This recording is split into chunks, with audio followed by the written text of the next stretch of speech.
There are habits affecting our mental health that we don't even realize. My name is Neka, and once again, welcome to Wellbeing with Neka, the channel where we talk about your mental health, physical health, and everything around them. On today's edition, we'll be talking about 5 habits that affect your mental health, or should I say that affect our mental health that we do not realize, and what to do about them. These habits are subtle. Some are things we do repetitively without even realizing that they are causing us harm. We do not know that these things expose our mental health to serious troubles or serious problems. I'm going to list out 5 of these habits. There are things we do normally, things we ignore, things we do not even know we are doing, but they are impacting negatively on our mental health. Thank you for coming on to this channel today. If you met us by chance or by accident, do well to subscribe because on here, there is no loss. You will not regret any of the topics we talk about. So let's get it on with. The first thing that affects our mental health without us realizing it is treating rest like it has to be earned and not even a requirement. What do I mean by this?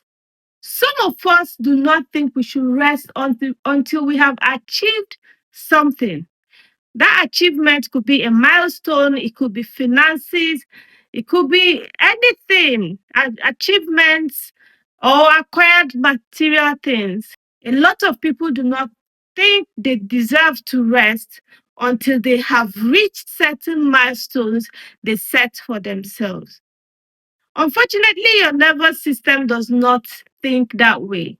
Your body, your mind, the system has been wired in such a way that rest becomes a need and a need that has to be met. And it does not have to depend on how much work you have done or how much achievement you have made. So if you fail to rest, your body will force you to rest. And believe me, you would not like that type of forced rest when it comes. What does lack of rest do to us mentally? Lack of rest causes chronic stress, and chronic stress leads to burnout, irritability, and emotional instability. You find yourself snapping, you find yourself tired, disoriented, constantly nagging. This could be as a result of lack of rest. And when I talk about rest, please, it's not only sleeping. Sleeping shouldn't be your only rest. Rest means totally zoning out from your stressors. Rest means focusing on every other thing apart from those things that stress you. Your job, your role in the family, businesses, zoning out from them intermittently will give your mental health the needed rest it requires. You do not have to wait for you to come crashing down. You do not have to wait for these things to snowball into very serious mental health crisis. We have talked about taking rest as a requirement. Rest is a requirement. It's not something you have to wait to earn. You don't have to sit up and work and work and work. You don't have to wake up every day chasing your business and doing nothing else. These are things we see as normal. Hustle, do what you can when you can. But then your nervous system thinks otherwise. Let's go to the second habit that is affecting our mental health that we do not realize and what to do about it. Another ignored habit that affects our mental health without us realizing it is social comparison. Yes, you know what comparison is. So I believe you have an idea of what I mean by social comparison. Comparing your life to that of other people. And most times, you find out that the people you're comparing yourselves too and we are not even in the same geographical location with you. We know that social media is not real, but unfortunately, our mind does not treat it as such. Social media exposes us to people who are seemingly doing better than us, people who have good lives, people who are doing better than us, people who we think we should be at par with or we should be doing better than. People who we started a race together with and we assume they have surpassed us or they are doing way better than us. Constant exposure to these things affects the mind in ways people are not willing to admit, or people do not even know the depth of the effect. What does social comparison do to the mind? You're constantly racing against time. It also pushes people to depression and anxiety. It makes people to self-loathe and also look down on their self-worth. Social comparison sometimes inhibits growth because you look at it as if you're a failure and then whatever you do is not going to catch up with those people you are comparing yourselves to. Another thing social comparison can do is to propel us to do things that we might not ordinarily do on a normal day. People can go into crime, people can go into illegal things, illegal activities, just to meet up with the people they are comparing their lives with. I don't think we need to talk about this too much because it is evident. It is evident more than some other habits we are going to mention. If you're calm and if you're honest to yourself, think about how comparing yourself, your situation, your achievements to those of others affect you. It affects your sleep, it affects your sleep pattern, it affects the effort you put in living, it affects your happiness. It generally messes with everything around your life. The unfortunate thing about social comparison is that most times we do not know we are doing it. No, it doesn't come as envy. Sometimes it actually comes as um congratulations. It actually comes as if, oh, I'm so happy for you. It comes as, oh, they're doing so well for themselves. So somehow we miss that part where it affects our mental health. And this happens when we are constantly checking what, who, and where everybody is or are doing, matching, trying to match energy, trying to compare notes on life. What can we do about it?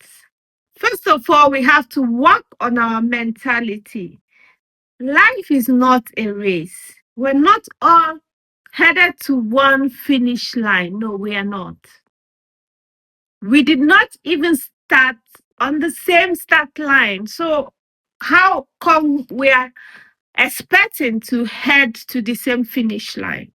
But when you get this mentality imbibed, that life is not a marathon.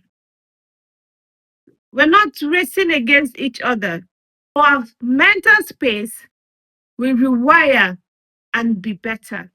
You do not want to become whatever you want to become because of the next person. You do not want to become whatever it is you want to become because every other person is doing it faster. This particular habit eats deep, damages, and corrodes so much that we can actually put down in one video. It has been linked to depression, like I mentioned. It has been linked to anxiety. It has been linked to, I don't know if this word will fly on on this medium, but they have led to people unaliving themselves. Mental health, it damages a lot. So if you have watched to this point, take a step backwards. Think about yourself. Think about why you want to be what you want to be. Is it out of social comparison? Then you have to stop before it is too late.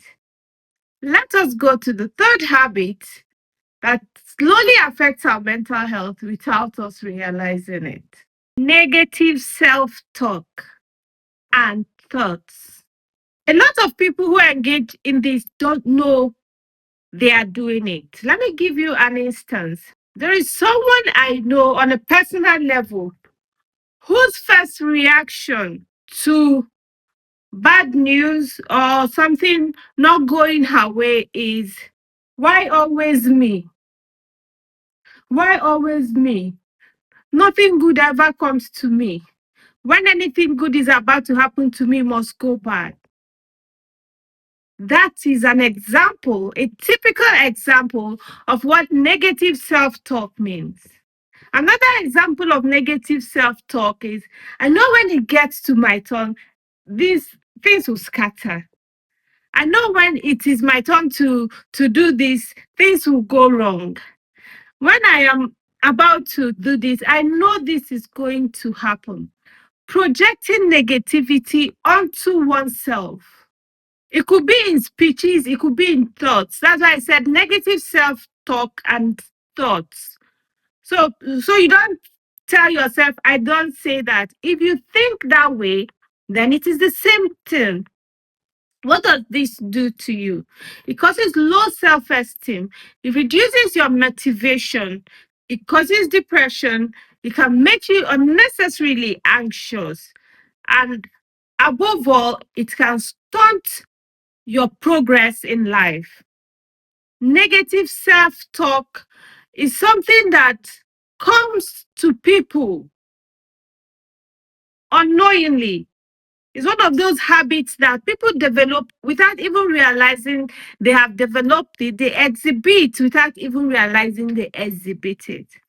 Now, beyond the realms of psychology, if you're superstitious or if you believe in um, natural law, there is an aura, there is a negative aura that comes with negative self talk.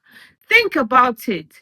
Why is it that most times when people think this way, that thought actually happens? When you think this promotion exam, I know I will not pass, why is it that you eventually do not pass? Have you ever thought about it? I know this my car is going to spoil. Why is it that it spoils?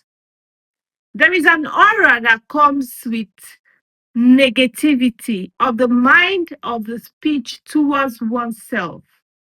But let's not delve into that. Let's not delve into the supernatural, because here we are about research psychology and sciences. And there's just one solution to it. Before you make that comment, before you say that thing of yourself or to yourself, or about yourself, just ask yourself a quick question. Will I say, or would I say this to someone I love? Would I tell someone you're going to fail? Would I tell someone nothing good will ever come to you? Would I tell someone I love you're always going to be the last, the least, the poorest? It's always you. Are these things you would say to someone you love? Then ask yourself, do I love myself? So why am I saying this to myself? That's just the simple solution. You need to reverse your negative self-talk and your negative self-thoughts. Simple, right? It sounds simple, but it takes a lot of effort. It takes practice. It takes conviction and decision to take yourself out of that mental cage. And if you do this, you will see more progress. You will see more open doors. You'll be able to tackle problems head on. Let us go to the next point. If you're still here, don't forget to subscribe, because I know and you know that this is a place to be. Overcommitting and not setting boundaries. You know, people, some people like to always be in good books, in the good books of their spouses, in the good books of their in-laws, in the good books of their colleagues, in the good books of their neighbors. So much so that they do not set boundaries. They overcommit. They dive in headlong into everything. In fact, whole body long into everything, if there's anything like that. They overcommit to delivering on things that are even beyond their capacity. They do not set boundaries. They allow people to get through to them even when it hurts. They allow people to talk to them anyhow.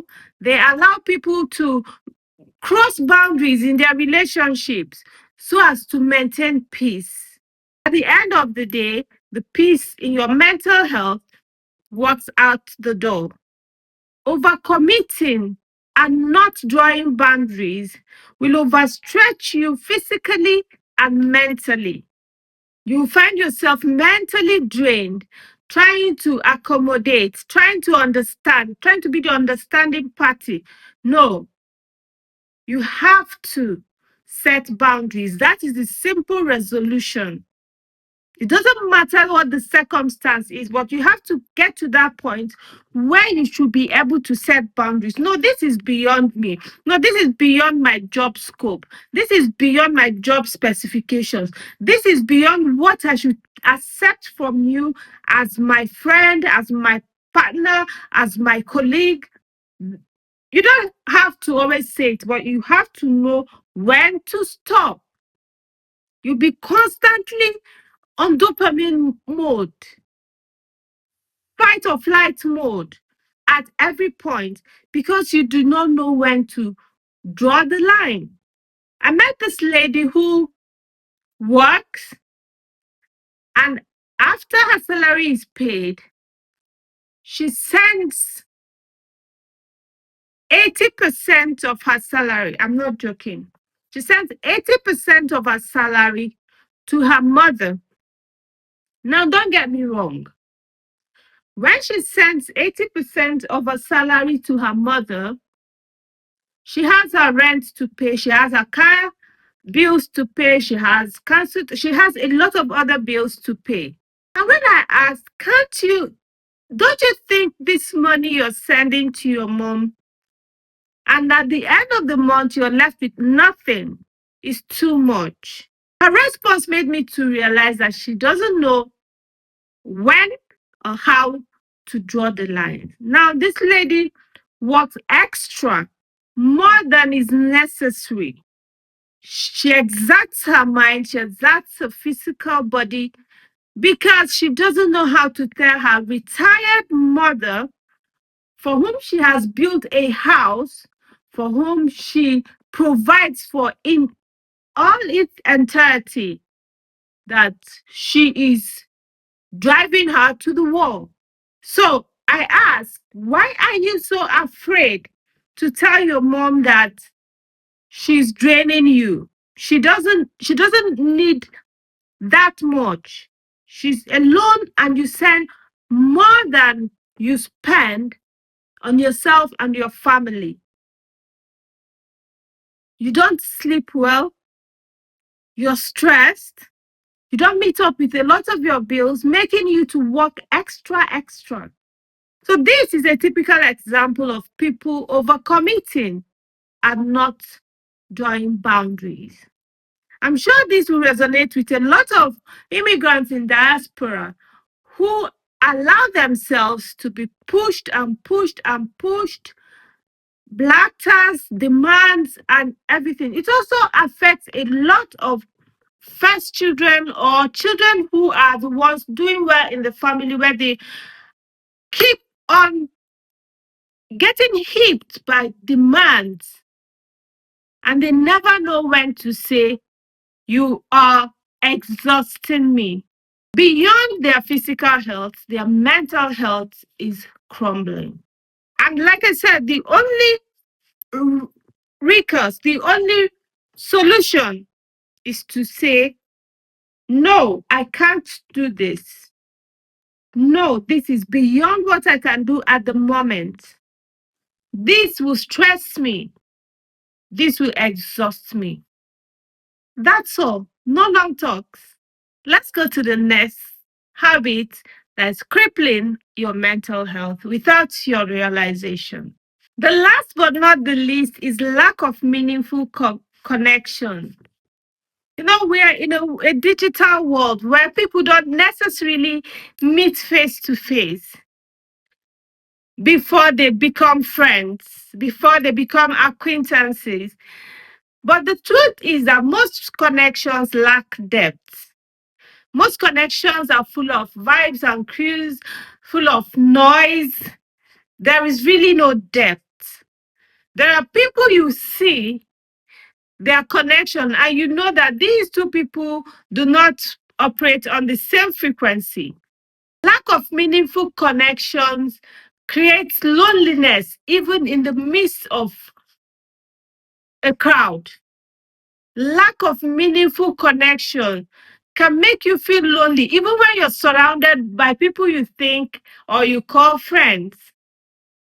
You talk to them every day, you chat with them, you connect with them on social media, but deep down, there is no real connection. This affects mental health because when you need to talk about things that matter, you will scroll through your phone, you will look around, and you will not find one person who relates with you on that level. So, as we come to the end of this, I hope we all learn to form relationships that have depth. How do we know relationships that have depth? We have to form connections with people who operate on the same mental frequency with us.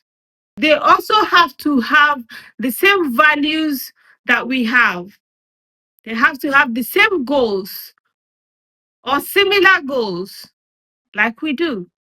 They have to have the same mindset towards life, towards things, so that you connect beyond vibes and crews, you connect beyond noise, you connect beyond show offs, connect beyond unnecessary banter and chatter.